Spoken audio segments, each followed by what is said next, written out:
મારું નામ બારિયા અજીતભાઈ સનાભાઈ, ગામ ડાભણથી સહજાના ડેરી તરફથી હું હેન્ડલિંગ કરું છું. મારો વિડીયો જે દૂધ બનાવટ તરીકેનો આ લોકોએ જે વાયરલ કર્યો છે એ તદ્દન ખોટો છે. જે ગામ વેડના 3-4 યુવાનોએ જે મળીને આ વિડીયો જે ખોટો બનાવ્યો છે અને વાયરલ કર્યો છે કે તમે કેમિકલ ઉમેરો છો, આમ તેમ કરીને જે વધારે બહુ આગળ પ્રોસેસ કરી છે એ તદ્દન ખોટી છે. હવે મારા સેન્ટરો ચાલે છે. જો મારે આવી રીતના ડુપ્લિકેટ દૂધ બનાવવાનું હોત તો હું આવી રીતના સેન્ટરો ના ચલાવત. હું મારા ઘરે જ ડુપ્લિકેટ દૂધ બનાવીને બધે જગ્યા પર મોકલાવત, ડેરીમાં ભરત અને આવી રીતના બધું પ્લાનિંગ કરત. પણ મારે એવું છે નથી. હું દિલથી સાફ કહું છું કે આ લોકોએ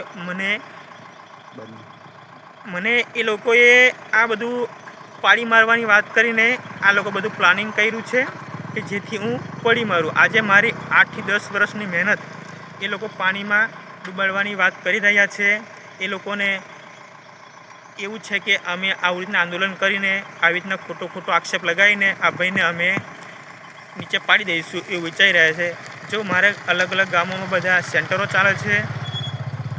ધારિયા ગામમાં, વેડ ગામમાં, સુરબારમાં, ઘાટામાં, ઈશ્વરિયા, ડાભુન, નાની રણભેટ, બામણકુવા અને ફરતી ડેરી બી ચાલે છે.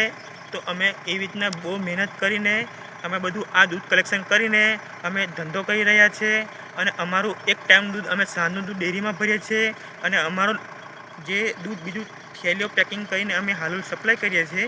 જે અમારી જે 5, 10, 15 થેલી વધીને આવે છે એ અમે છેલ્લે સાંજે કાંઈ સપ્લાય કરી દઈએ છીએ. અને એ થેલી અમે કેનમાં ફોડતા હતા, કેમ કે આખી થેલી અમે સપ્લાય દૂધ ના કરી શકીએ ડેરીમાં, એટલે અમે કેનમાં ફોડીએ છીએ. અને એક થેલીઓ લઈને એ લોકો એવું કહે છે કે તમે આ કેમિકલ ઉમેરો છો. તો મારું એવું કહેવું છે કે આ તદ્દન ખોટો વિડીયો મૂકેલો છે. એ લોકો મીડિયામાં વાયરલ કર્યો છે એટલે તદ્દન ખોટું છે. એટલે કોઈ વધારે ધ્યાનમાં ના લેતા.